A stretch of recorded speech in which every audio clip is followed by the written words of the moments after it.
तो बच्चों कैसे हैं आप सब। बहुत बहुत स्वागत है आपका आज की इस वीडियो में। आज का ये वीडियो क्लास 12th के बच्चों के लिए बहुत ज्यादा खास होने वाला है, क्योंकि आज के इस वीडियो में हम लोग देखने वाले हैं बच्चों क्लास 12th का जो आपका हिंदी ऐच्छिक विषय है, इंग्लिश में जिसको आप हिंदी इलेक्टिव भी बोलते हैं, उसके लिए एक इंपॉर्टेंट सैंपल पेपर कह लीजिए या फिर सैंपल क्वेश्चन पेपर कह लीजिए, आज की इस वीडियो में हम लोग देखने वाले हैं। और ये सैंपल पेपर आपको बहुत ज्यादा मदद करेगा जो आपका 20 फरवरी, जी हाँ बच्चों 20 फरवरी 2023 को जो क्लास 12th का बोर्ड एग्जाम होने वाला है ना हिंदी सब्जेक्ट का, उसके अंदर, ठीक है। तो इसलिए पूरा वीडियो जरूर देखिएगा, क्योंकि जितने भी क्वेश्चंस हम लोग आज की इस वीडियो में डिस्कस करने वाले हैं, इस बात की बहुत ज्यादा संभावनाएं हैं कि उनमें से कई सारे क्वेश्चंस डिट्टो आपके पेपर के अंदर रिपीट हो जाए। तो पूरा वीडियो जरूर देखिएगा, आपको 20 तारीख के पेपर के अंदर ये वीडियो बहुत ज्यादा मदद करेगा, क्योंकि 20 तारीख को जो आपका बोर्ड एग्जाम होने वाला है हिंदी का, उसके अंदर जो पैटर्न फॉलो किया जाएगा वो यही पैटर्न फॉलो किया जाएगा। और ये जो हम लोग हिंदी का पेपर कर रहे हैं,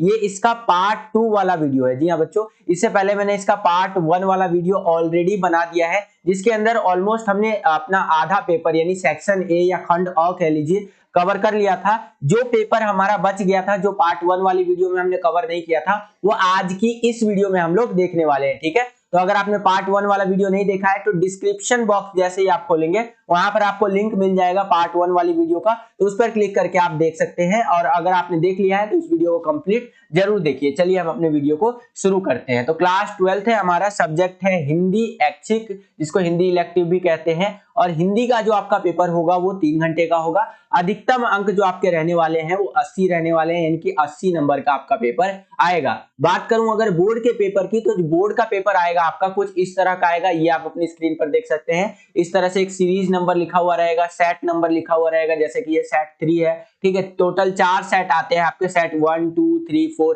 ठीक है। तो सेट 1 भी करा दिया हमने, सेट 2 भी करा दिया, सेट 3 हमारा ये वीडियो में खत्म हो जाएगा, और जो सेट 4 का पेपर है वो भी मैं आपको करवा दूंगा, ठीक है। तो इस तरह से सारी वीडियोस को जरूर देख करके जाइएगा। इससे क्या होगा, अगर सारी वीडियोस को अगर आप देख करके जाएंगे तो आपको पूरा पेपर का एक मोटा आइडिया लग जाएगा कि पेपर मेरा कैसा आने वाला है। और बहुत सारे क्वेश्चंस जो आपने पढ़ रखे होंगे सेम टू सेम पेपर में आने वाले होंगे, उसका आप आंसर दे पाएंगे और आपके मार्क्स बहुत अच्छे आएंगे, ठीक है। तो इस तरह से आप कर सकते हैं। तो वीडियोस को जरूर देखिएगा और इस वीडियो को लाइक भी जरूर कीजिएगा। देखिए जितना ज्यादा आप वीडियो को लाइक करते हैं उतना ज्यादा हमारा मोटिवेशन बढ़ता है और वीडियोस को बनाने के लिए। तो इस वीडियो को ज्यादा से ज्यादा लाइक कीजिएगा, ताकि हमारा मोटिवेशन बढ़ सके कि हम और वीडियोस आपके लिए बना सके।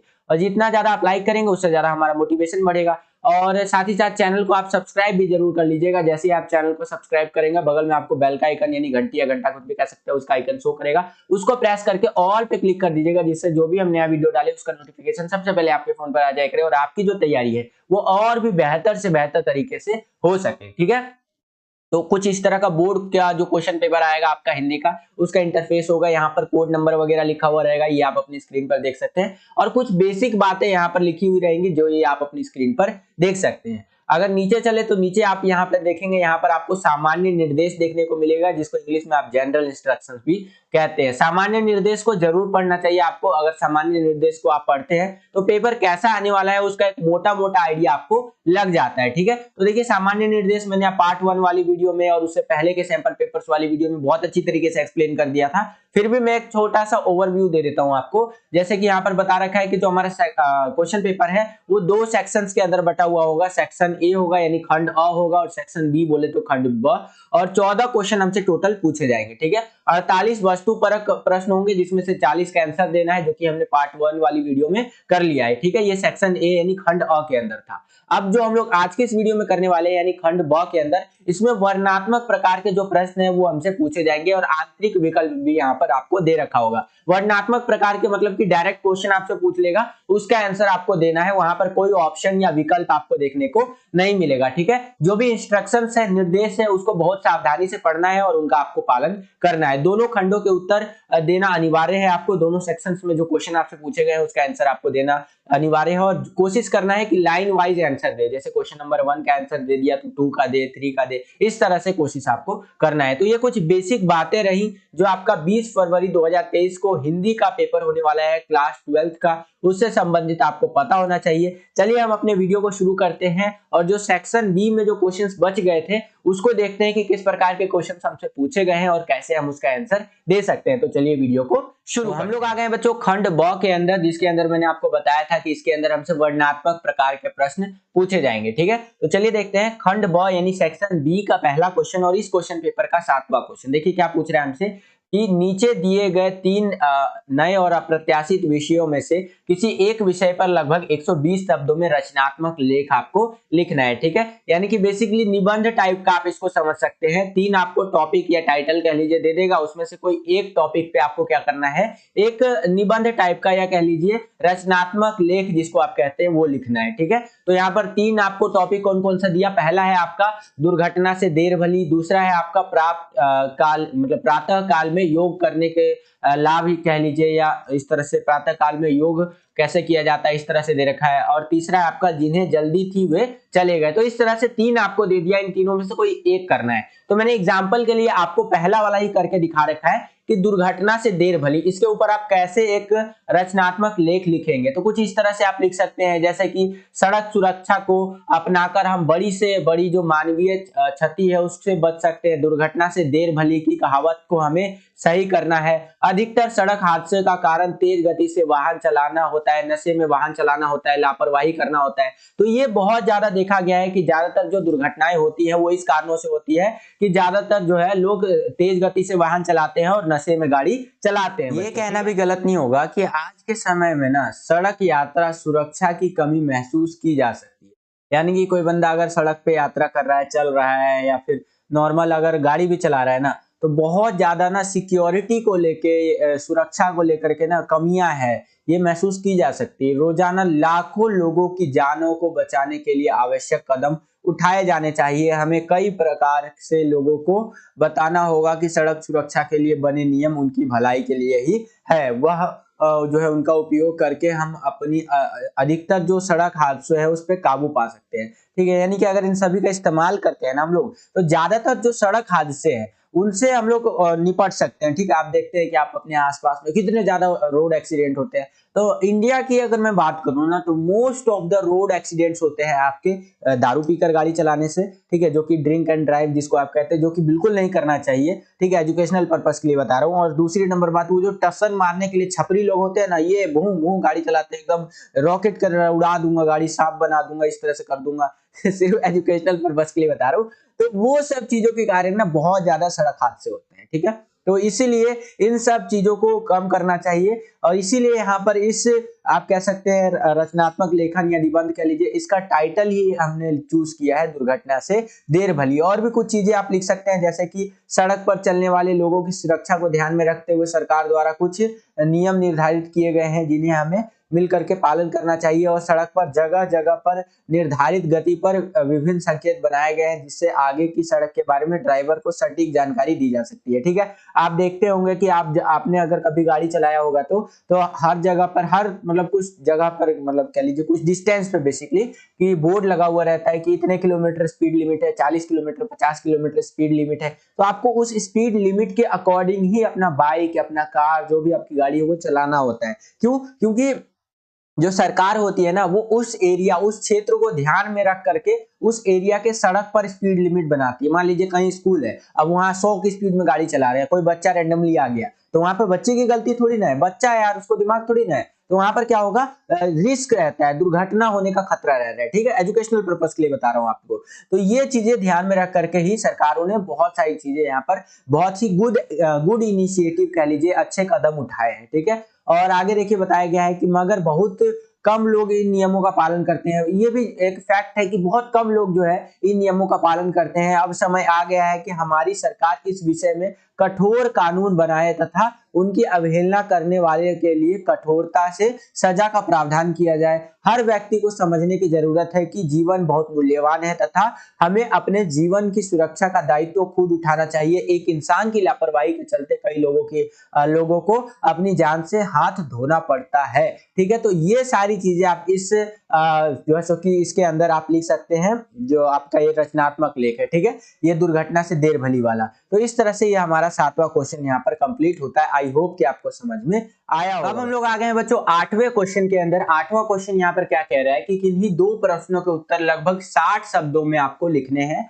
और एक क्वेश्चन आपका जो है सो कि 3 मार्क्स कैरी करता है, 3 नंबर कैरी करता है। 2 क्वेश्चन के आंसर अगर आप सही कर देते हैं तो आपको 6 नंबर मिल जाएंगे। कहने का मतलब यह है कि 8वां क्वेश्चन टोटल 6 नंबर का आपका रहने वाला है। ठीक है, तो चलिए देखते हैं इसके अंदर किस तरह से हमसे क्वेश्चन पूछे गए हैं। पहला क्वेश्चन यहाँ पर काफी इंटरेस्टिंग है और इंपॉर्टेंट भी है। क्या पूछ रहा है कि विभिन्न जनसंचार माध्यमों में से इंटरनेट माध्यम की खूबियां व कमियां, जिसको आप खामियां भी कह सकते हैं, उसका आपको वर्णन करना है। ठीक है, तो जनसंचार के अनेकों माध्यम हो सकते हैं, टीवी माध्यम, रेडियो माध्यम, इंटरनेट माध्यम। ठीक है, तो उसी में से इंटरनेट माध्यम जो है आपका, जिसके तहत आप अपना सूचनाओं को भेज सकते हैं, प्राप्त कर सकते हैं और भी बहुत सारी चीजें कर सकते हैं। तो इंटरनेट की क्या कमियां हैं और क्या यहाँ पर खूबियां हैं वो आपको बताना है। तो ये तो मैं समझता हूँ कि हर बच्चा कर लेगा, फिर भी एग्जाम्पल के लिए जो आपकी बुक में है उसमें से मैंने आपके लिए लाया है कि इसकी खूबियां क्या कह सकते हैं आप लोग। पहली खूबी है कि दृश्य व प्रिंट दोनों माध्यमों का लाभ मिलता है इसके अंदर। ठीक है, यानी इंटरनेट पर अगर आप देखेंगे तो आप चीजों को देख भी सकते हैं और पढ़ भी सकते हैं। ठीक है, यानी कि दृश्य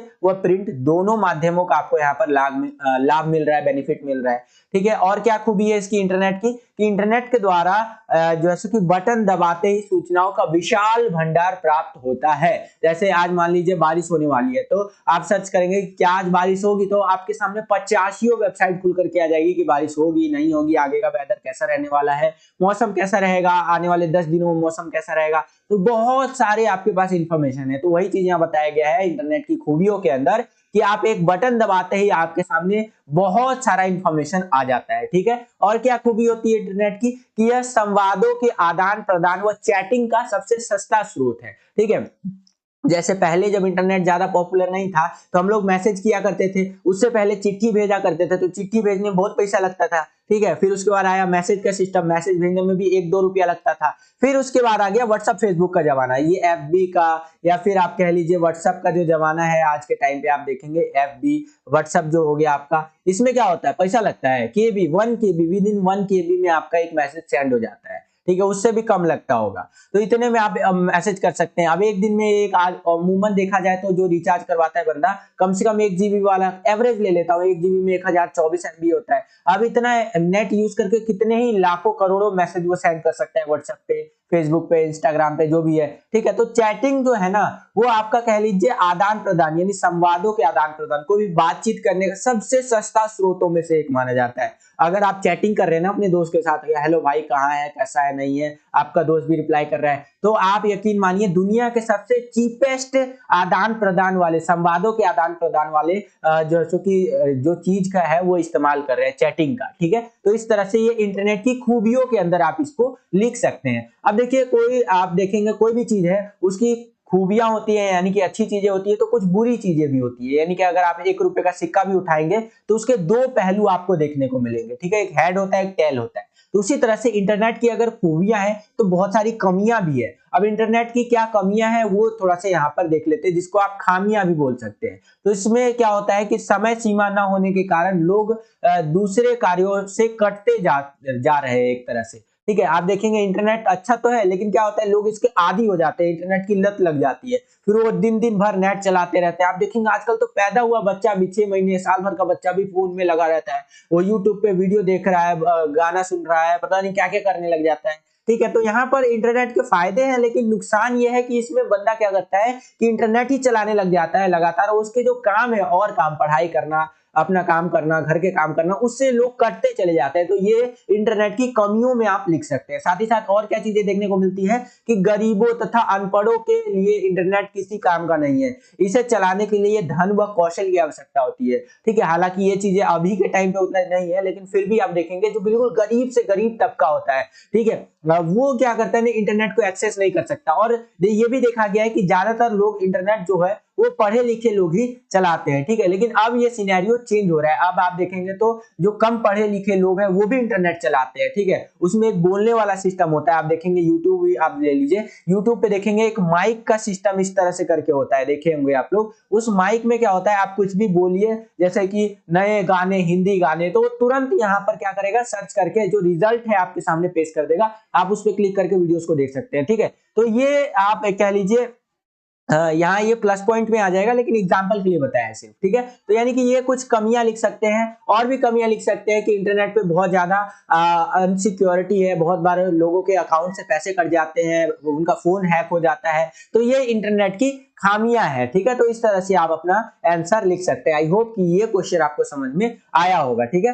अगला क्वेश्चन देखते हैं बच्चों। अगला क्वेश्चन है कि फीचर से क्या अभिप्राय है। तो इससे पहले वाला जो मैंने सैंपल पेपर नंबर 2 बनाया था, उसके अंदर मैंने फीचर और समाचार में पूरा डिटेल में एक्सप्लेनेशन आपको दिया था। फिर भी ये क्वेश्चन आ जाता है कि फीचर से क्या अभिप्राय है, सीधा सीधा क्वेश्चन पूछ लेता है कभी कभी। तो फीचर क्या होता है? फीचर एक सुव्यवस्थित, सृजनात्मक और आत्मनिष्ठ लेखन की शैली होती है, जिसका उद्देश्य या जिसका मोटिव कह लीजिए, जो पाठक होते हैं, जो उसको रीड करने वाले रीडर होते हैं, उनको सूचना देना होता है, शिक्षित करना होता है, मुख्य रूप से मनोरंजन करना होता है, ठीक है। यानी कि फीचर क्या होता है? एक सुप्रसिद्ध या कह लीजिए सुव्यवस्थित, सृजनात्मक, आत्मनिष्ठ लेखन की शैली है, जिसमें क्या होता है कि इसमें जो पढ़ने वाला बंदा होता है ना, उसको इंफॉर्मेशन प्रोवाइड करवाया जाता है, और साथ ही साथ मेन जो काम होता है फीचर का, वो मनोरंजन करना होता है पाठकों का, जो उसको पढ़ने वाला है, ठीक है। तो इस तरह से इस क्वेश्चन का आंसर आप लिख सकते हैं। अगला क्वेश्चन देखिए, इसी के गांव में एक और क्वेश्चन पूछ लिया हमसे कि रेडियो और टेलीविजन समाचार की भाषा कैसी होनी चाहिए। जो रेडियो होता है और जो टेलीविजन पे जो समाचार दिया जाता है, जो न्यूज आपका सुनाया जाता है या बताया जाता है, तो उसकी भाषा शैली कैसी होनी चाहिए? सरल होनी चाहिए, कठोर होनी चाहिए, किस टाइप की भाषा शैली होनी चाहिए? तो अगर हम लोग रेडियो और टेलीविजन के समाचार की भाषा की बात कर रहे हैं, तो भाषा के स्तर व गरिमा को बनाए रखते हुए सरल भाषा का प्रयोग करें, ताकि सभी वर्ग तथा स्तर के लोग जो है इसको समझ सके। अब देखिए, यहाँ पर कोई भी अगर आपसे भाषा शैली पूछे ना कि रेडियो की भाषा शैली कैसी होनी चाहिए, इंटरनेट पे जो हम लोग इस्तेमाल करते हैं न्यूज, उसकी भाषा शैली कैसी होनी चाहिए, अखबारों की भाषा शैली कैसी होनी चाहिए, तो आपको ये वाला लाइन हर एक में चिप देना है। ये एक कह लीजिए ब्रह्मास्त्र टाइप को मैं आपको दे रहा हूँ, ठीक है। आंख बंद करके लिख सकते हैं कि भाषा सरल होनी चाहिए, सहज होनी चाहिए, ताकि हर वर्ग का जो लोग है उसको पढ़ सके, उसको समझ सके, और वाक्य छोटे छोटे तथा सरल हो, वाक्यों में तारतम्यता हो, जटिल शब्द जैसे कि सामयिक शब्दों एवं मुहावरों के अनावश्यक प्रयोग से बचना चाहिए। तो इस तरह से मतलब जो कठिन शब्द होते हैं ना, वो ज्यादा इस्तेमाल नहीं करना चाहिए। जटिल और उच्चारण जैसे कि में कठिन शब्द, संक्षिप्तताएं, अंक आदि नहीं लिखने चाहिए, जिन्हें पढ़ने में जबान लड़खड़ाए। ऐसे शब्द या ऐसे जैसे कि वहां पर कह लीजिए आंकड़े नहीं लिखने चाहिए, जिसको पढ़ने में जो हमारी जबान है वो लड़खड़ा जाती है, ठीक है। तो बिल्कुल एकदम अगर ओवरऑल में बताऊं, स्पष्टीकरण इसका दूं, तो आप कह सकते हैं सरल सहज होनी चाहिए भाषा, और साधारण से साधारण भाषा शैली में कम से कम चीजों में ज्यादा से ज्यादा न्यूज या फिर समाचार देने का प्रयास किया जाना चाहिए। आई होप कि आपको ये क्वेश्चन समझ में आया। क्वेश्चन देखिए बच्चों, क्या है यहाँ पर कि समाचार लेखन यानी कि उल्टा पिरामिड शैली और फीचर लेखन, आलेख लेखन पर आधारित दो लघु उत्तरीय प्रश्न है, जिनका आंसर आपको देना है, ठीक है। तो चलिए देखते हैं पहले एक एक करके। पहला क्वेश्चन तो देखिए मोस्ट इंपॉर्टेंट मैं कहूंगा। तो पिछले 10 साल का अगर आप क्वेश्चन पेपर उठाकर देखेंगे ना, तो कई बारी कह लीजिए या मोस्ट ऑफ द टाइम कह लीजिए कि ये क्वेश्चन पूछा ही गया है, ठीक है, कि उल्टा पिरामिड शैली में समाचार पत्रों को या समाचारों को किस क्रम में लिखा जाता है। तो उल्टा पिरामिड शैली के लिए मैं आपको एक इस तरह का डायग्राम दिखाता हूं। अगर आप ये डायग्राम अपने आंसर शीट में बना पाते हैं, जब आपके मतलब पेपर में क्वेश्चन आता है, तो वेल एंड गुड है भाई, टीचर हंसते हंसते आपको पूरे नंबर देगा। उल्टा पिरामिड शैली क्या होता है? उसमें क्या होता है, पहले आता है मुखड़ा, जिसमें कि सबसे महत्वपूर्ण बात सबसे पहले लिखी जाती है, फिर आता है बॉडी, उससे कुछ कम महत्वपूर्ण बात होती है, और फिर लास्ट में समापन यानी कि एंडिंग आ जाता है, जिसमें सबसे कम महत्वपूर्ण बात लिखी हुई होती है। वही हमारा उल्टा पिरामिड शैली होता है, ठीक है। और इसमें जो हम लोग लिखते हैं बातों को, उसमें कुछ जो क्वेश्चन वाले वर्ड होते हैं ना, WH फैमिली, जैसे कि आपने इंग्लिश में सुना होगा, वैसे वर्ड भी इस्तेमाल किए जाते हैं कि क्या हुआ, कौन किया, कहाँ हुआ, कब हुआ, कैसे हुआ, क्यों हुआ। ऐसे शब्दों का भी प्रयोग उस टाइम पे किया जाता है, जिसको समाचार लेखन के 6 ककार बोले जाते हैं, इस तरह से, ठीक है। तो ये आपको ध्यान में रखना है। अब इसी का जो किताबी लैंग्वेज में आंसर यहाँ पे लिखा हुआ है, वो भी देख लीजिए उल्टा पिरामिड शैली के बारे में। उल्टा पिरामिड शैली में समाचार के सबसे महत्वपूर्ण तथ्य को सबसे पहले लिखा जाता है, उसके बाद घटते हुए क्रम में अन्य तथ्यों का या सूचनाओं को लिखा या बताया जाता है। इस शैली में किसी घटना, विचार, समस्या का ब्यौरा कालानुक्रम में के बजाय सबसे महत्वपूर्ण तथ्य या सूचनाओं से शुरू किया जाता है। फॉर एग्जांपल मान लीजिए कि आज कहीं प्लेन क्रैश हो गया, सिर्फ मतलब एजुकेशनल पर्पस के लिए बता रहा हूँ, तो ये कहीं पे हो गया ये घटना, तो क्या होगा, कल की जो अखबार आएगी आपके सामने, उसके फ्रंट पेज पे लिखा होगा कि देखिए फलाना फलाना जगह पे हुआ प्लेन क्रैश, ये हुई बहुत दर्दनाक घटना, कोई भी लोग वहां पर घायल बहुत सारे लोग हुए लेकिन किसी भी जान माल की हानि नहीं हुई है, ठीक है, लेकिन बहुत ही दर्दनाक घटना हुई है फलाना ढिकना। फिर उसके अगले पेज पे उससे कम इंपॉर्टेंट न्यूज आएगा कि हाँ आसपास की चीजों में क्या हो रहा है,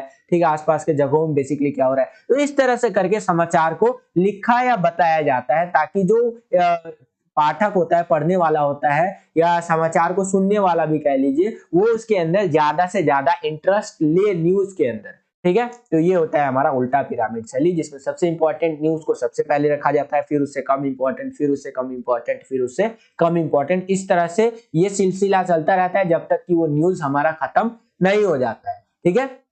तो ये क्या कहलाता है, उल्टा पिरामिड। अगर अभी तक आपने वीडियो देख लिया है यहाँ तक, तो वीडियो को लाइक जरूर कीजिएगा। देखिए बहुत मेहनत लगता है वीडियो को बनाने में, जितना ज्यादा वीडियो को लाइक करेंगे उतना ज्यादा हमारा मोटिवेशन बढ़ता है और वीडियोस को बनाने के लिए। अगर आप एक लाइक करते हैं ना, तो उससे हमारा मोटिवेशन का लेवल जो है ना, आप समझ लीजिए 100 टाइम या 1000 टाइम बढ़ जाता है, या कह लीजिए 1,00,000 ट्रिलियन तक हमारा जो मोटिवेशन का लेवल है वो चला जाता है। तो वीडियो लाइक जरूर कीजिएगा ज्यादा से ज्यादा। चैनल पर अगर आप नए आ गए हैं तो चैनल को सब्सक्राइब भी कर लीजिएगा। जैसे ही आप चैनल को सब्सक्राइब करेंगे, बगल में आपको बेल का, घंटी या घंटा कुछ भी कह सकते हैं, उसका आइकन शो करेगा, उसको प्रेस करके ऑल पे क्लिक कर दीजिएगा, जिससे जो भी हम नया वीडियो डाले उसका नोटिफिकेशन सबसे पहले आपके फोन पर आ जाया करे और आपकी जो तैयारी है वो और भी बेहतर से बेहतर तरीके से हो सके, ठीक है। चलिए अगला क्वेश्चन देखते हैं क्या पूछ रहा है बेसिकली हमसे।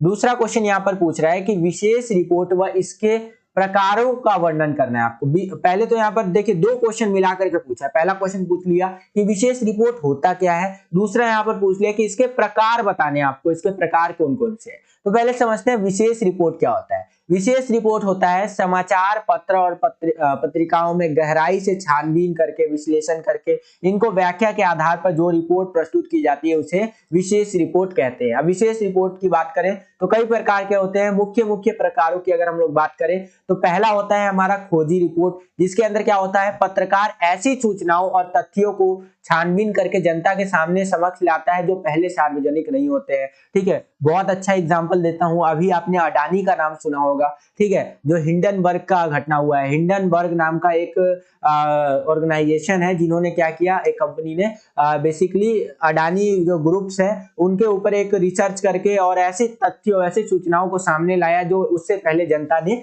नहीं देखे थे, ठीक है। तो ये सारी चीजें हमें यहाँ पर खोजी रिपोर्ट के अंदर देखने को मिलता है। दूसरा होता है इन डेप्थ रिपोर्ट, जिसके अंदर क्या होता है, सार्वजनिक रूप से प्राप्त तथ्यों, सूचनाओं और आंकड़ों की गहराई से छानबीन कर महत्वपूर्ण पहलुओं को सामने लाया जाता है, ठीक है। यानी कि इन डेप्थ रिपोर्ट में क्या होता है, पब्लिकली जो चीजें अवेलेबल है, जो इन्फॉर्मेशन अवेलेबल है, उसी को और भी डिटेल से स्टडी किया जाता है और उसमें से ऐसी चीजों को बाहर लाया जाता है जो पहले जनता ने नहीं देखा होता है। फॉर एग्जांपल ले लीजिए, जो शास्त्री जी की मृत्यु हुई थी हमारी, ताशकंद में वो गए थे सिग्नेचर करने, हस्ताक्षर करने, और वहां पे उनका जो है सो कि मृत्यु हो गया था। किसी भी अगर स्टूडेंट को बुरा लगा हो तो हाथ जोड़कर न माने, मैं केवल एजुकेशनल पर्पस के लिए बता रहा हूँ और कुछ बातें इधर उधर निकल जाती हैं, क्योंकि देखिए पढ़ाते वक्त में आपका एक फ्लो बना हुआ रहता है, उस फ्लो के अकॉर्डिंग थोड़ा बहुत आगे पीछे हो जाता है, तो उसको एडजस्ट कर लीजिएगा, ठीक है। तो शास्त्री जी का एग्जांपल मैं आपको बता रहा था। शास्त्री जी गए हुए थे ताशकंद, वहां पर उनकी हो गई आकस्मिक रूप से मृत्यु, यानी मिस्टीरियस तरीके से वो उनको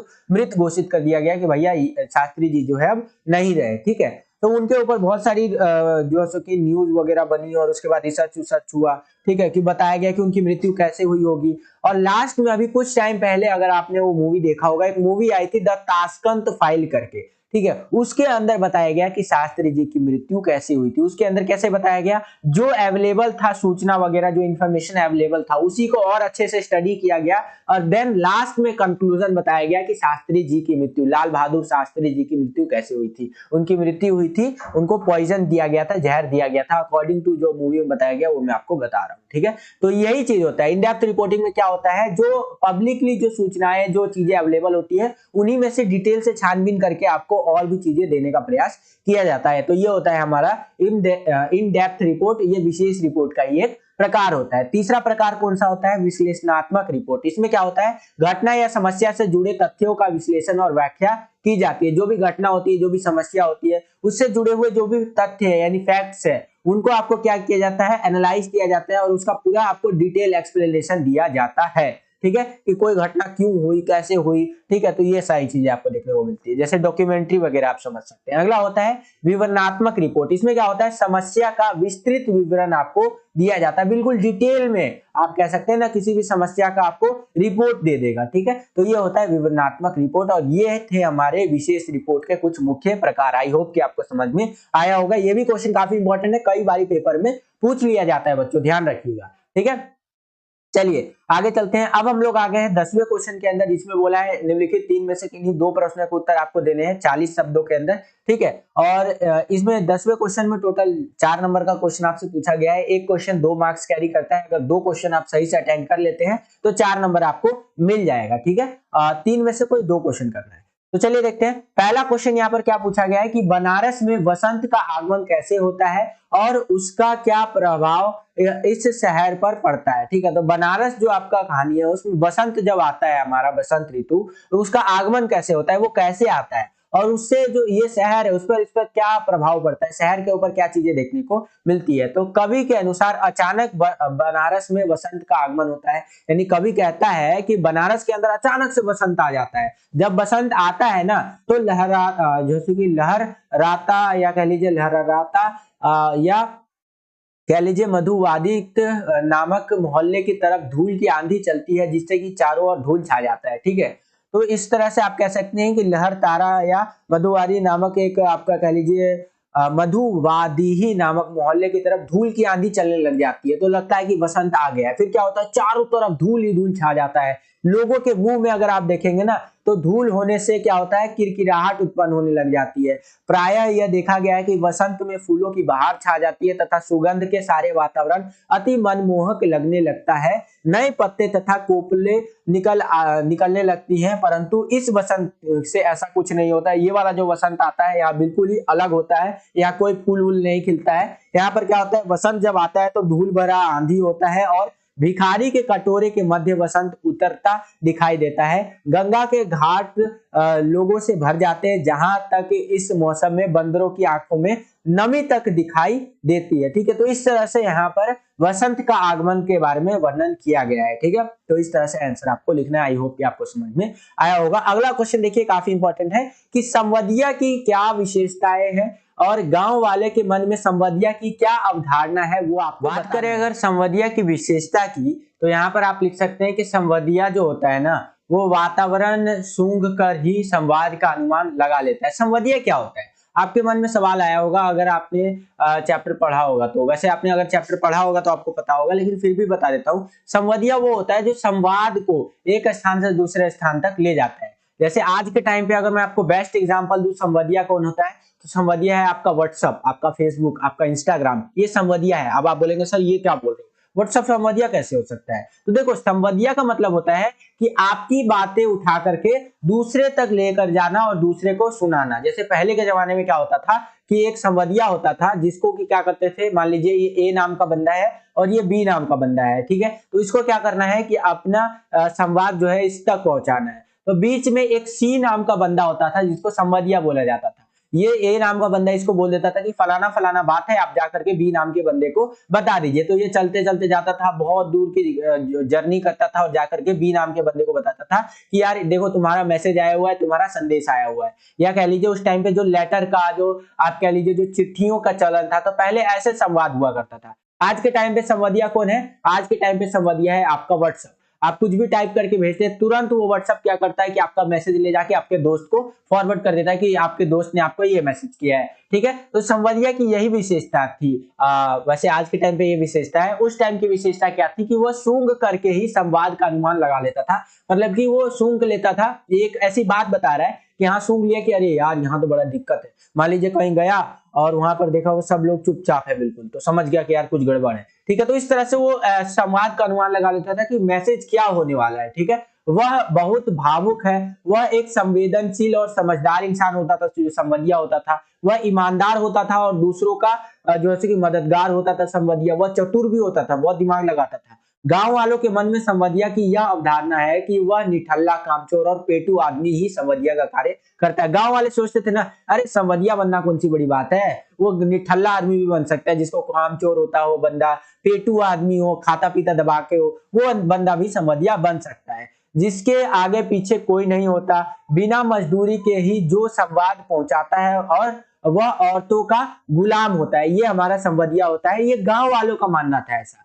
ठीक है, तो इस तरह से इस क्वेश्चन के आंसर आप लिख सकते हैं। आई होप कि आपको समझ में आया होगा बच्चों। ठीक है, अगला क्वेश्चन देखते हैं। अगला क्वेश्चन क्या पूछ रहे हैं यहाँ पर हमसे कि देवसेना की हार व निराशा के क्या कारण थे। देवसेना जो थी उसके हार और निराशा के क्या कारण थे वो आपको बताना है। तो अगर हम लोग बात कर रहे हैं देवसेना की ना, तो देवसेना जो है मालवा के राजा जो है सो कि बंधु वर्मा की बहन है। ठीक है, और हूणों के आक्रमण में उसका सारा परिवार नष्ट हो गया और वह एकंद गुप्त से प्रेम करती है, परंतु एकंद गुप्त जो है ना आपका मालवा के धन कुबेर की कन्या विजया को चाहते हैं, इसलिए उसे प्रेम में निराशा ही मिलती है। लेकिन जीवन के अंतिम क्षणों में एकंद गुप्त उसके प्रणय निवेदन करता है कि वे देवसेना उसे स्वीकार नहीं करती है। उसने अपने आप को कमजोर जानते हुए भी मुसीबतों और कठिनाइयों का डटकर सामना किया, परंतु वह हार गई। इस प्रकार प्रेम में मिली असफलता और जीवन में मिली पीड़ाओं के कारण देव सेना हार जाती है, यह उसकी निराशा का कारण भी है। तो इस तरह से आप लिख सकते हैं देव सेना की हार व निराशा का कारण, मतलब वो प्रेम तो करती है भैया, लेकिन लास्ट में उसको प्रेम नहीं मिलता है। ठीक है, तो इस तरह से आप आंसर लिख सकते हैं। आगे आगे बच्चों 11वें प्रश्न के अंदर जिसमें सप्रसंग व्याख्या करना है, तो चलिए देख लेते हैं क्या बोल रहा है कि उसके बचने की आशा dash dash dash dash dash वाली खड़खड़ाहट नहीं है। अब इसकी आपको सप्रसंग व्याख्या करनी है। इन लाइनों की मदद से आपको समझना है कि ये लाइनें किस चैप्टर से ली गई है, इसके लेखक कौन है, फलाना फलाना। ठीक है, तो इस तरह से देखते हैं। सबसे पहले संदर्भ आएगा, यानी कि ये कौन से पार्ट से लिया गया है, बालक बच गया, इस चैप्टर से ये लाइनें ली गई है। लेखक कौन से है बालक बच गया के, पंडित चंद्रधर शर्मा गुलेरी जी है। और इसके बाद इसकी प्रसंग लिख लीजिए, यानी कि इसके बारे में थोड़ी सी बातें लिख दीजिए कि इन पंक्तियों में लेखक ने शिक्षा को जबरदस्ती बच्चों पर थोपने की प्रवृत्ति की तुलना सूखी लड़की से लड्डू मांगने की स्वाभाविकता की तुलना हरी लकड़ी से की है। तो इस तरह से आप प्रसंग लिख सकते हैं। उसके आगे अगर हम लोग चले तो यहाँ पर आएंगे, आप डायरेक्ट व्याख्या कर दीजिए, इसकी पूरा का पूरा एक्सप्लेनेशन में लिख दीजिए। जैसे कि व्याख्या में आप लिख सकते हैं कि बालक के लड्डू मांगने पर लेखक ने राहत की सांस ली और पाया कि बच्चों में बचपन की स्वाभाविकता अभी भी शेष बची है। उसके द्वारा लड्डू की मांग वास्तव में जीवित और हरे पेड़ के पत्तों की जीवंत ध्वनि के समान है। तो इस तरह से आप पूरा एक्सप्लेनेशन यानी व्याख्या कर दीजिए कि क्या उस चैप्टर के अंदर बताया गया है। ठीक है, उसके बाद थोड़ा विशेष के अंदर आ जाते हैं। आपको विशेष भी लिखना होगा, जिसके अंदर पहले आप भाषा के बारे में बता देंगे कि कैसी भाषा का प्रयोग किया गया है। तो इसके अंदर अगर हम लोग बात करें बालक बच गया के अंदर प्रवाह पूर्ण खड़ी बोली और विषयानुकूल भाषा का प्रयोग किया गया है। शब्द भंडार क्या है हमारा, तत्सम तद्भव और उर्दू शब्द का प्रयोग किया गया है। शब्द शक्ति क्या है हमारा, लक्षणा एवं व्यंजना शब्द शक्ति है। और शैली कौन सी है, प्रवाहमयी और विचारात्मक शैली का प्रयोग किया गया है। तो इस तरह से आप इसकी सप्रसंग व्याख्या कर सकते हैं। आई होप कि आपको समझ में आया होगा। अब हम लोग चलते हैं 12वें प्रश्न के अंदर। जो 12वां प्रश्न है वो गद्य खंड पर आधारित होगा, ध्यान रखिएगा। गद्य खंड पर आधारित 3 प्रश्नों में से कोई 2 प्रश्न के उत्तर आपको देने हैं 40 शब्दों के अंदर। ठीक है, एक क्वेश्चन आपका 2 अंक का रहेगा। अगर 2 क्वेश्चन आप सही से कर देते हैं तो 4 नंबर आपको मिल जाएगा। तो चलिए देखते हैं एक करके। पहला यहाँ पर क्वेश्चन है कि बालक द्वारा इनाम में लड्डू मांगने पर लेखक ने सुख की सांस क्यों ली, वो आपको बताना है कि जब बालक ने इनाम के अंदर प्राइज मनी के अंदर लड्डू मांगा तो जो लेखक है, जो राइटर है, उसने सुख की सांस भरी। वो ऐसा क्यों, तो ऐसा इसलिए है क्योंकि बालक के पिता व उनके शिक्षकों ने बालक की स्वाभाविक प्रवृत्ति का गला घोटने में कोई कसर नहीं छोड़ी थी। यानी कि जो बालक का पिता था ना, उसने क्या किया था कि शिक्षकों, बालक के पिता ने और शिक्षकों ने, टीचर्स ने बालक की स्वाभाविक प्रवृत्तियों का, यानी जो बंदा करना चाहता था ना वो बच्चा, उसका गला घोट दिया कि भाई तू ये नहीं करेगा, तू डॉक्टर बनेगा, तू इंजीनियर बनेगा, फलाना ढिकना। ठीक है, तो यहाँ पर ये हो गया। लेखक बैठा बैठा उस बालक के प्रश्नों को सुन रहा था और सोच रहा था कि क्या किसी बालक को जिसकी अभी खेलने और खाने की उम्र हो उस पर शिक्षा का इस प्रकार दबाव उचित है। जब बालक ने लड्डू मांगा तो लेखक को लगा कि अभी इस बालक का बचपन मरा नहीं है, अभी भी इसको इस दबाव से उबारा जा सकता है। यही कारण था कि लेखक के द्वारा शोक की सांस ली गई। यानी कि जैसे ही बालक ने लड्डू मांगा प्राइस के अंदर, उसको लगा कि कोई और चीज मांगेगा, लेकिन बालक ने लड्डू मांग लिया तो लेखक को लगा कि यार ये तो एक बच्चा है और अभी भी इसका बचपन गया नहीं है, इसके बचपन को दबाया नहीं जा सकता, मतलब इसके बचपन को वापस से लाया जा सकता है। इसीलिए लेखक ने क्या की, सुख की सांस यहाँ पर भरी थी। तो इस प्रकार से इस क्वेश्चन का आंसर आपको लिखना है। आगे चले, अगला क्वेश्चन देखिए, दूसरा क्वेश्चन कि चार हाथ कहानी का प्रतिपाद्य स्पष्ट करना है। चार हाथ कहानी मतलब ये जो कहानी था इसका क्या मतलब था, इसको आपको बताना है। तो इसके अगर मतलब की बात करें तो चार हाथ में क्या बताया गया है कहानी के अंदर, इस कथा में बताया गया है कि पूंजीवादी व्यवस्था में मजदूरों के शोषण को उजागर करती है ये चीजें, कि कैसे जो पूंजीवादी व्यवस्था होता है, कैपिटलिज्म होता है, इसके अंदर जो मजदूर वर्ग होता है, गरीब से गरीब लोग होता है, उसका कैसे शोषण किया जाता है, उनका अत्याचार किया जाता है और पूंजीवादी भांति भांति के उपाय कर मजदूरों को पंगु बनाने के लिए नए नए तरीके ढूंढते हैं। जो पूंजीवादी लोग होते हैं ना, जो अमीर अमीर लोग होते हैं, वो बहुत तरीके अपनाते हैं कि कैसे मजदूरों को पंगु बनाए और अंततः उससे असीमता को ही समाप्त कर दे और मजदूर विरोध करने की स्थिति में ही ना रहे। ऐसा काम कर दे ये अमीर लोग कि मजदूर को विरोध ही ना करने दे, वे तो मिलके कल पूर्जे बन गए हैं और लाचारी में आधी मजदूरी पर काम करने के लिए भी विवश हो।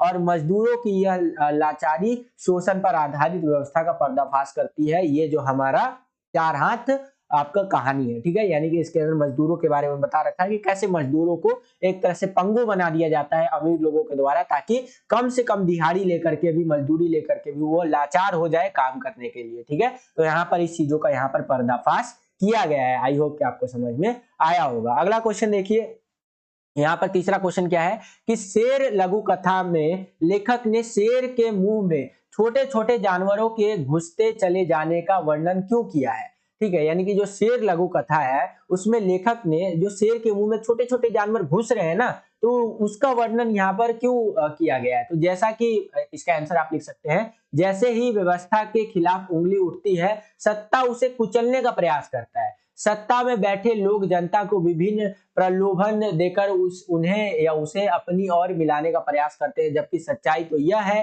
कि केवल अपना उल्लू सीधा कर रहे होते हैं वो लोग, और शेर द्वारा दिए गए प्रलोभनों में से गधा, लोमड़ी, उल्लू और कुत्तों का समूह बिना कुछ सोचे विचारे उसके मुंह में जा रहा है। कहने का मतलब ये है कि यहाँ पर सरकारों के बारे में बता रखा है। सरकारें वादा कर देती है कि हम ये करेंगे वो करेंगे, और उससे क्या होता है, जनता जो होता है, छोटी छोटी जो जनता है, हमारी आम जनता है, वो क्या करती है कि धीरे धीरे उनके मुंह में यानी कि उनकी और चलने लग जाते हैं लाभ के चक्कर में कि हमें कोई लाभ मिलेगा। लेकिन वो क्या करना चाहते हैं, वो अपना उल्लू सीधा करना चाहते हैं, मतलब अपना काम निकालना चाहते हैं। तो इसी को लेकर के यहाँ पर दिखाया गया है कि छोटे छोटे जानवर जो है उसके मुंह में घुसते चले जा रहे हैं, ठीक है। तो इस तरह से इस क्वेश्चन का आंसर आपको लिखना है। आई होप कि आपको समझ में आया होगा। अब हम लोग आ गए हैं 13वें क्वेश्चन के अंदर। इसमें भी आपको सप्रसंग व्याख्या करना है। तो चलिए देख लेते हैं क्या बताया गया है कि धर्म का रहस्य जानने डैश डैश डैश डैश कई बातें निकल आवे। इस तरह से लाइनें दे दी गई हैं, आपको बताना है कहां से लिया गया है। तो ये जो है आपका पाठ, संदर्भ में आप लिख सकते हैं, ये पाठ आपका घड़ी के जो पुर्जे हैं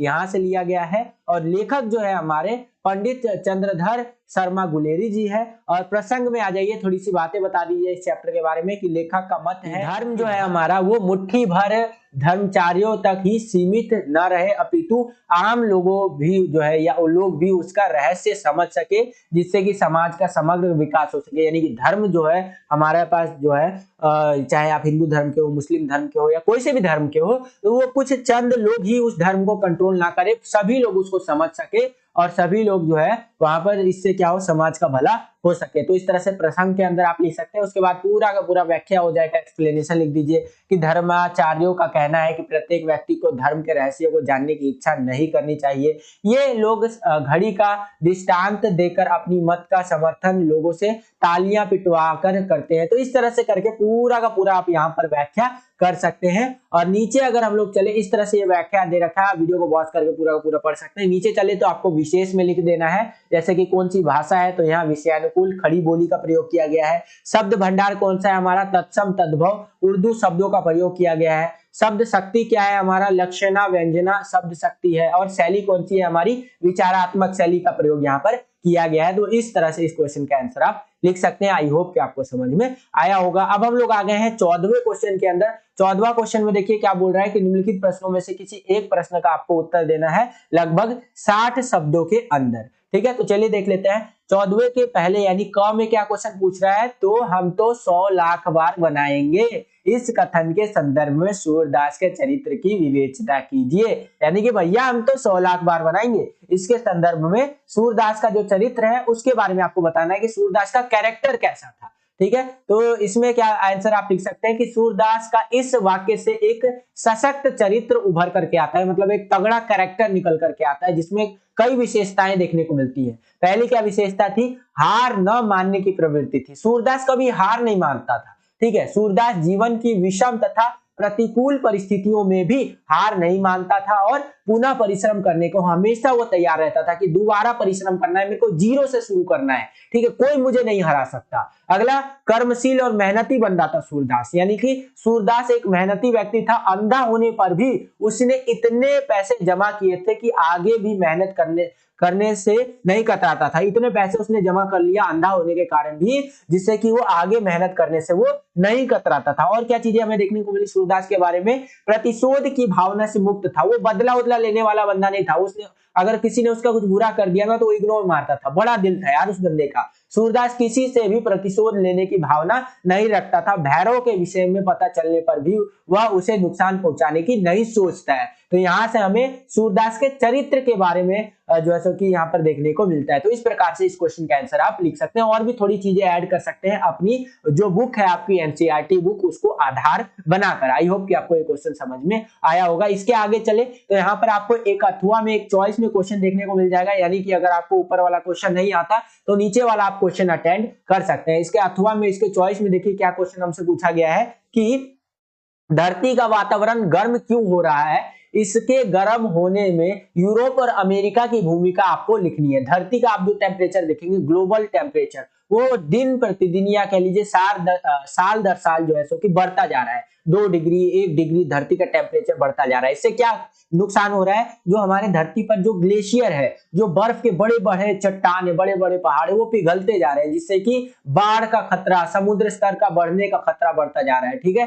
तो यही पूछ रहा है कि धरती का जो वातावरण है वो गर्म क्यों हो रहा है और इसमें यूरोप और अमेरिका की क्या भूमिका है वो आपको बतानी है। ठीक है, तो चलिए देख लेते हैं वातावरण गर्म होने का कारण क्या है। तो कारण है कि आज औद्योगिक विकास के चलते हम जो उद्योग धंधों कल कारखाने लगा रहे हैं ना, उससे वातावरण को गर्म करने वाली गैसें निकलती हैं। ये गैसें वातावरण के तापमान को कई डिग्री से बढ़ाती जा रही है। आप देखेंगे बहुत सारी फैक्ट्रियां जो लगी हुई रहती हैं, उन फैक्ट्रियों का आप देखेंगे ना तो इस तरह से फैक्ट्री के ऊपर इस तरह से पाइप या चिमनी टाइप का होता है जिसमें धुआं निकलता रहता है। ठीक है, तो ऐसे हजारों लाखों फैक्ट्रियों में से ये जो धुआं निकल रहा है ना, इससे धरती का जो वातावरण है ये गर्म होता जा रहा है। ठीक है, और क्या कारण है कि धरती का वातावरण गर्म हो रहा है, और कारण है कि जो केमिकल वाली चीजें इस्तेमाल हो रही है फैक्ट्रियों के अंदर, उससे और भी केमिकल वाला जो धुआं है वो निकल रहा है, तो इससे क्या हो रहा है, धरती का वातावरण गर्म होता जा रहा है। यूरोप और अमेरिका की क्या भूमिका है धरती के वातावरण को गर्म करने में, ये हानिकारक गैसें सबसे अधिक यूरोप और अमेरिका जैसे देश निकालती है।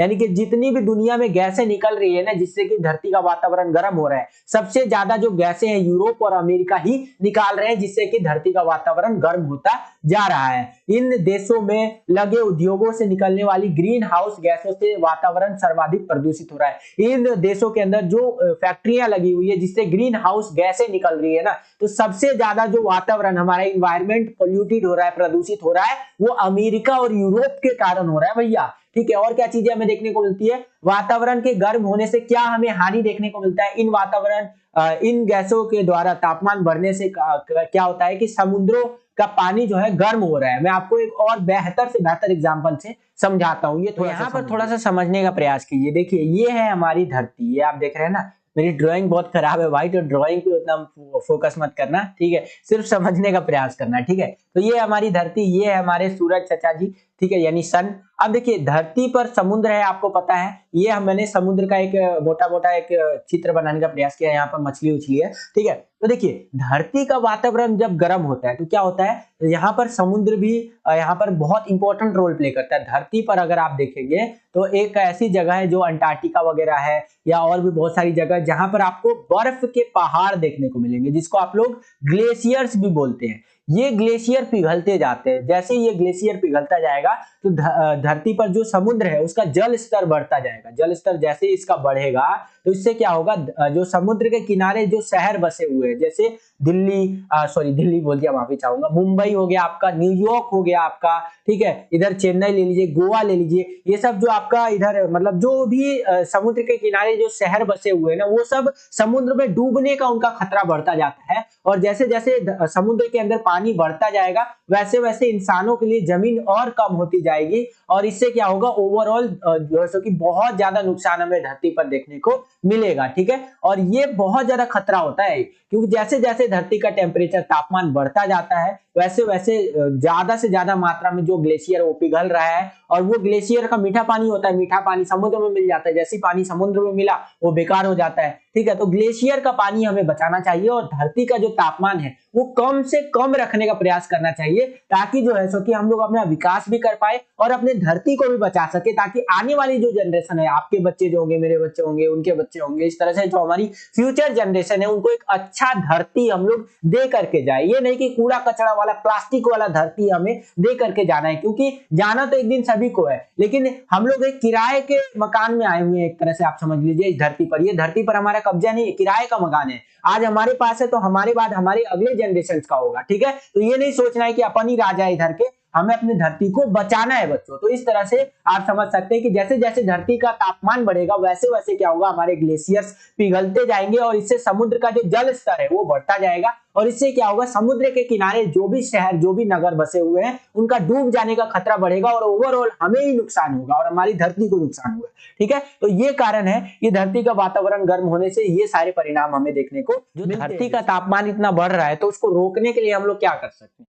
तो इसको रोकने के लिए प्रयास की अगर हम लोग बात करें तो इन हानियों से बचने के लिए हमें प्रकृति के विकास के साथ जो है उसको लेकर के चलना होगा, ठीक है। यानी कि कहा जाए कि हमें अपना विकास भी करना है, डेवलपमेंट भी करना है, लेकिन प्रकृति को भी साथ साथ लेकर के चलना होगा। उद्योग धंधों में ऐसा विकल्प चुनना होगा जिससे कि हमारे पर्यावरण को हानि भी कम पहुंचे, जैसे बंजर धरती पर औद्योगिकीकरण करना होगा, ठीक है। यानी कि जो बंजर जमीन है वहां पर आप उद्योग लगा सकते हैं। साथ ही साथ जंगलों को बेवजह नहीं काटना चाहिए, ठीक है। देखिए आप फैक्ट्री लगाइए ना, कोई दिक्कत नहीं है, ऐसी जमीन पर लगाइए जहां पर फसल उगाई नहीं जा सकती है, बंजर जमीन है वहां लगाइए, कोई दिक्कत वाली बात नहीं है। और जंगलों को बेवजह मत काटिए यार, ठीक है। हमें अपना विकास तो करना है लेकिन धरती को भी बचाना है। तो इस प्रकार से इस क्वेश्चन का आंसर आप लिख सकते हैं। आई होप कि आपको समझ में आया होगा बच्चों, ठीक है। और यहाँ पर हमारा हिंदी का जो सैंपल पेपर नंबर 3 था वो समाप्त होता है। आई होप कि आपको समझ में आया होगा ये पूरा का पूरा सैंपल। तो बस यही था आज का ये वीडियो। आई होप कि आपको ये वीडियो पसंद आया होगा बच्चों।